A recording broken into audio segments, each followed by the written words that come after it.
வணக்கம் குருஜி. வணக்கம் சார். இப்போ செவ்வாயோட பயிற்சி ஏப்ரல் மாதம் 2ஆம் தேதி. இந்த செவ்வாயோட பயிற்சி அதனோட இன்ட்ரோ மட்டும் கொஞ்சம் சொல்லிடுங்க.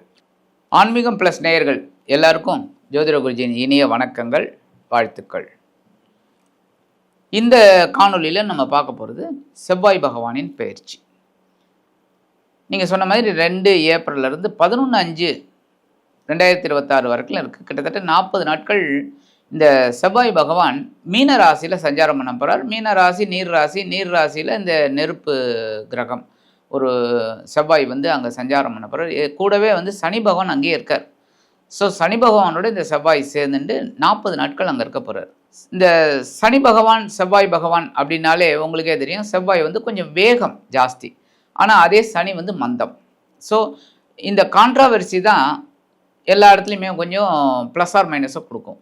சில ராசிகளுக்கு நல்ல ஒரு பலன்களை கொடுக்கும், சில ராசிகளுக்கு கொஞ்சம் ஒரு மாதிரியான ஒரு பலன்கள் தான் கொடுக்கும். உலக அளவில் பார்த்திங்கன்னா கண்டிப்பாக ஒரு பெரிய பதற்றமான சூழ்நிலை தான் கண்டிப்பாக மே 11 வரைக்கும் இருக்கும். சில நேரங்களில் உங்களுக்கு பார்த்திங்கன்னா ஒரு 25 ஏப்ரல்லேருந்து கொஞ்சம் எல்லாம் ஓரளவுக்கு உலக அளவில் பதற்றம் குறையும். இந்த 40 நாட்கள் பார்த்திங்கன்னா சனி பகவான் செவ்வாய் பகவான் மீன ராசியில் சஞ்சாரம் பண்ணுறார். இந்த வகையில் பார்த்திங்கன்னா 15/4/2026 22/4/2026 வரைக்கும் கிட்டத்தட்ட ஒரு 8 நாட்கள் எல்லாருமே கொஞ்சம் கவனமாக இருக்கிறது நல்லது எல்லா விஷயங்கள்லையும். ஏன் அப்படின்னா ஒரே நட்சத்திரம் உத்திரட்டாதி நட்சத்திரத்தில் சனி பகவானும் செவ்வாய் பகவானும் சஞ்சாரம் பண்ண போகிறாங்க. ஸோ எல்லாருமே கொஞ்சம் கேர் எடுத்துக்கிட்டு இருந்தால் பரவாயில்ல. அந்த வகையில் ஒவ்வொரு ராசிக்கும் என்னென்ன பலாபலன்கள் அப்படிங்கிறத நம்ம இப்போ பார்ப்போம். மிதுன ராசி, இந்த மிதுன ராசிக்கு 10ஆம் இடத்துல செவ்வாய் பகவான் பயிற்சி. இந்த ராசிக்கு 6ஆம் அதிபதினு சொல்லக்கூடியவர், 11ஆம் அதிபதினு சொல்லக்கூடியவர். இந்த பயிற்சிங்கிறது மிதுன ராசிக்கு எப்படி இருக்கும்?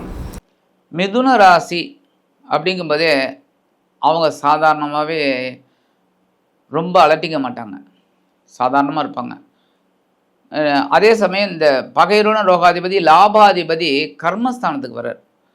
கர்மஸ்தானத்துக்கு சனி பகவான் வந்தது உடனே சில பேருக்கு சில மாற்றங்கள் கிடைச்சிது. உத்தியோகத்தில் மாற்றம், தொழிலில் மாற்றம், இந்த மாதிரிலாம் கிடச்சிது. சில பேருக்கு உத்தியோகமே போயிடுது. சில பேர் ஒரு பரவாயில்லைன்னு ஒரு கஷ்டப்பட்டு வேலை செஞ்சுட்டு இருக்காங்க. இப்போ செவ்வாயும் சேர்றார் அப்படிங்கும்போதே 6ஆம் இடத்து அதிபதி 10ஆம் இடத்துக்கு வர்றார் அப்படிங்கும்போதே உத்தியோகத்தில் முன்னேற்றம் இருக்கும். ஏன்னா ஜீவன ஸ்தானம். அப்போ ஜீவன விஷயமாக எடுக்கிற காரியங்கள் இவங்களுக்கு சக்ஸஸ் ஆகும். ஏன்னா லாபாதிபதியும் அவர் தான். ஜீவனத்தில் நம்ம எப்போ கண்ட்ரோலாக கரெக்டாக இருக்கோமோ அப்போ லாபம் கண்டிப்பாக கிடைக்கும்.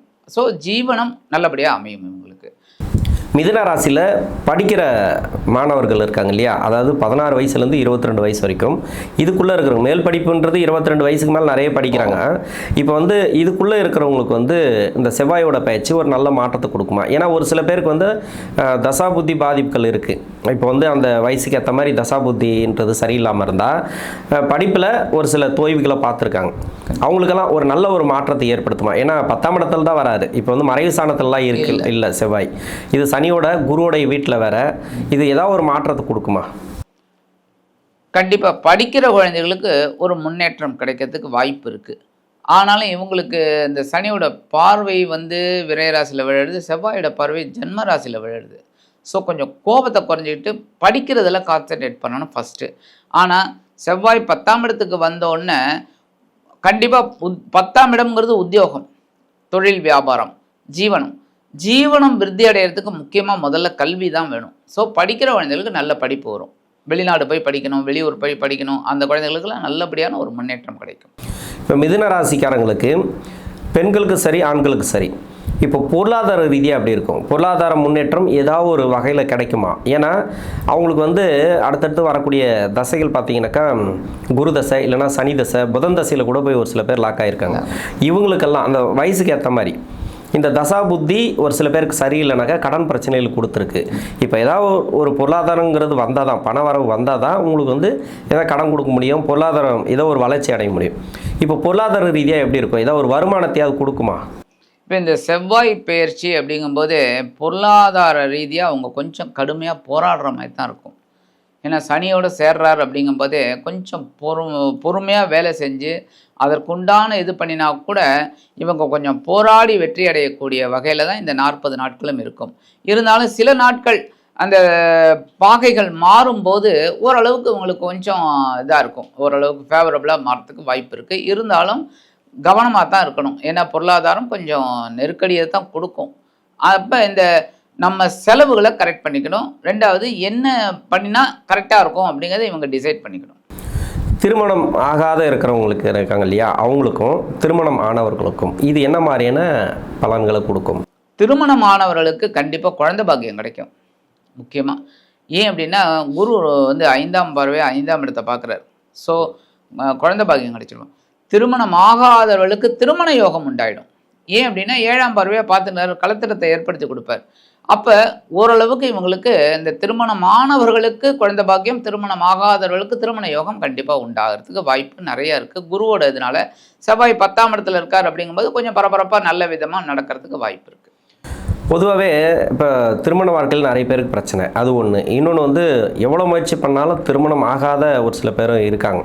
இப்போ சனி தசையில் இருக்கிறவங்கலாம் பார்த்திங்கனாக்கா திருமணம் ஆகாதமாக இருப்பாங்க. இவங்களுக்கெல்லாம் வந்து இந்த செவ்வாய் சனி சேர்க்கை ஒரு நல்ல ஒரு மாற்றத்தை கொடுக்குமா? இப்போ சாதாரணமாகவே மிதுன ராசி மிதுன லக்னம் அப்படின்னாலே இவங்களுக்கு வந்து உபய ராசி உபய லக்னம். கண்டிப்பாக இவங்களுக்கு திருமண வாழ்க்கைங்கிறது 50-50 தான் இருக்கும். இதில் இவங்களுக்கு வந்து ஒரே ஒரு ப்ளஸ் பாயிண்ட் என்னென்னா அண்டர்ஸ்டாண்டிங். எப்போவுமே மிதுன ராசிக்கு கொஞ்சம் கோபம் ஜாஸ்தினாலும் அண்டர்ஸ்டாண்டிங் இருக்கும். கோபம் இருக்கிற இடத்துல குணம் இருக்குங்கிறதுனால அண்டர்ஸ்டாண்டிங்கில் தான் போயிட்டுருக்குமே தவிர ரொம்ப பரஸ்பர நேசம் பாசம் அப்படின்னு சொல்லுவாங்க பாருங்க, அந்த அளவுக்குலாம் இருக்காது. இதில் ஒரு விசேஷம் என்னென்னா இந்த மிதுன ராசினர்களுக்கு பற்றோடு பற்றற்று இருப்பாங்க. அதாவது எல்லா விஷயத்தையும் வச்சுக்கோ, ஆனால் பற்று இல்லாமல் இரு, ஞானி மாதிரி இரு அப்படின்னு. பெரும்பாலும் பார்த்திங்கன்னா இந்த மிதுன ராசி அன்பர்கள் பேசும்போதே ஞானியாக தான் பேசுவாங்க, எல்லாமே கடந்து வந்த மாதிரி தான் பேசுவாங்க. ஸோ அவங்களுக்கு இல்லற வாழ்க்கைங்கிறது 50-50 தான் இருக்கும். அதை வந்து இவங்க இந்த செவ்வாய் பயிற்சியில் ஓரளவுக்கு அண்டர்ஸ்டாண்டிங்காக இருக்கிறதுக்கு வாய்ப்பு இருக்குது. ஓகே, வெளிநாடு வேலை வாய்ப்பு தேடி கிடைக்காம இருக்கிறவங்க ஒரு சில பேர் இருக்காங்க. இன்னொன்று வந்து பார்த்தீங்கன்னாக்கா வெளிநாட்டில் இருக்கிறவங்களுக்கும் வேலை பிரச்சனைகள் இருக்குது. இங்கே இருக்கிறவங்க கூட வேலை ப்ராப்ளம்லாம் நிறைய பேருக்கு இருக்குது. இப்போ ஜீவனஸ்தானத்தில் வரக்கூடிய செவ்வாய், ஏன்னா யோகம் செய்யக்கூடிய கிரகமாக இருந்தால் பரவாயில்ல, இது அவயோகம் செய்யக்கூடிய கிரகம். அவயோக கிரகங்கள் 3, 6, 10, 11 இருந்துச்சுன்னா சிறப்பு. இப்போ 10 தான் வராது. இது சிறப்பாக எப்படி இருக்கும்? இப்போ நீங்கள் சொல்கிற மாதிரி இந்த செவ்வாய் கிரகம் அவங்களுக்கு ஃபேவரபிள் கிடையாது, கரெக்டு. ஆனால் நீங்கள் சொல்ல மாதிரி அவர் வந்து இந்த மாதிரி இடத்துக்கு வரும்போது ரொம்ப விசேஷம் என்ன. அப்போ இந்த உபஜயஸ்தானங்கள், இந்த 10ஆம் இடமும் உபஜயஸ்தானம் தான். அப்போ வெற்றி கிடைக்கக்கூடிய ஒரு வாய்ப்பு கண்டிப்பாக கிடைக்கும். அதனால தான் முன்னாடி நான் சொன்னேன், இவங்க இந்த முன்கோபத்தை விட்டுட்டு இவங்க வேலையை செஞ்சாங்க அப்படின்னா கண்டிப்பாக பெரிய மாற்றம் இவங்களுக்கு கிடைக்கும். அதேமாதிரி வெளிநாட்டில் போயிட்டு வேலை செய்யணும் அப்படின்னு நினச்சா கண்டிப்பாக அவங்களோட முயற்சிகள்லாம் சாதகமாகும். மிதுன ராசிக்கு பரிகாரம், இந்த பரிகாரம் பண்ணிங்கனாக்கா அந்த செவ்வாய் பயிற்சிக்கு இது வரைக்கும் இல்லாத ஒரு நல்ல ஒரு மாற்றத்தை பார்க்கலாம்னா என்ன பரிகாரம் பண்ணலாம்? கண்டிப்பாக இவங்க முருகப்பெருமான் வழிபாடு பண்ணாங்கன்னு வச்சுக்கோங்க, 6ஆம் இடம் வேலை செய்ய ஆரம்பிச்சிடும். அப்போ பகைமை மறைஞ்சிடும், கடன் சுமை குறைஞ்சிடும், உடல் ஆரோக்கியம் நல்லபடியாக இருக்கும். ஸோ உத்தியோகம், ஏன்னா 10ஆம் இடத்துக்கு தான் வரார், வந்து உத்தியோகம் எல்லாமே நல்லபடியாக நடக்கும்.